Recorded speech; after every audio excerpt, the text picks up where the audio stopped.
Thakurgaon football ময়দানে আমরা পানির জন্য আমরা ইস্তেসকার নামাজের আয়োজন করেছি। এটা আমাদের ক্রমাগত চলছে। আজকে শুরু হয়েছে 27, 28 এবং 29, এই 3 দিন আমরা সকাল 9 ঘটিকায় এটা করব। আমরা মহান রবের কাছে তওবা ইস্তেগফার করে বা আল্লাহর রহমতের বৃষ্টি আশা করি, যার কারণে আমরা এই সুন্দর আয়োজন আমরা করেছি। সব দিকে বিবেচনা করে রাসূলের সুন্নাহ তরিকায় আমরা ঠাকুরগাঁওবাসীকে আহ্বান করেছি। সুতরাং আমরা এই 3 দিনই নামাজ আদায় করবো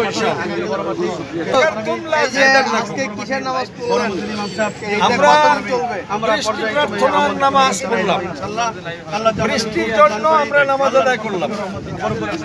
এটা আরো 2 দিন হবে, আগামীকাল 28 তারিখ, পরশু দিন 29 তারিখ সকাল 9 ঘটিকা ঠাকুরগাঁও বড় ময়দান।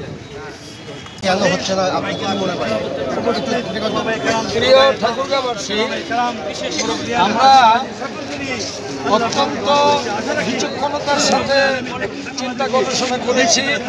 আমাদের পাপের কারণে মহান আল্লাহ আমাদের উপরে সন্তুষ্ট হয়ে গেছেন, তারপরেও বৃষ্টি হচ্ছে না, প্রাণী জগৎ কষ্ট পাচ্ছে, মাসুম বেগুনা বাচ্চাগুলো কষ্ট পাচ্ছে, আমরা বনি আদম কষ্ট পাচ্ছি, সকল জাতের মানুষ কষ্ট পাচ্ছে, পক্ষী কুল কষ্ট পাচ্ছে, গর্তের পিপিলিকা পর্যন্ত কষ্ট পাচ্ছে।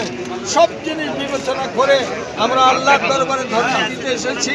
আমরা জানি শক্তি নাই আকাশ থেকে বৃষ্টি বর্ষণ করাই দিতে পারে, একমাত্র ইল্লাল্লাহ, আল্লাহ ছাড়া। সেই আল্লাহর দরবারে আমরা 2 রাকাত নামাজ আদায় করেছি, তাকেই শ্রদ্ধা দিয়েছি, তার নামেই খুতবা পড়েছি এবং তার দরবারে আমরা রোনা জারি করেছি, কান্দাকাটি করেছি। দেশের মানুষ যেন স্বস্তি পায়, শান্তি পায়, এই জন্যই আমরা এই নামাজের আয়োজন করেছি। সবাই আমরা ভালো থাকবো, আল্লাহ আমাদেরকে কবুল করুন।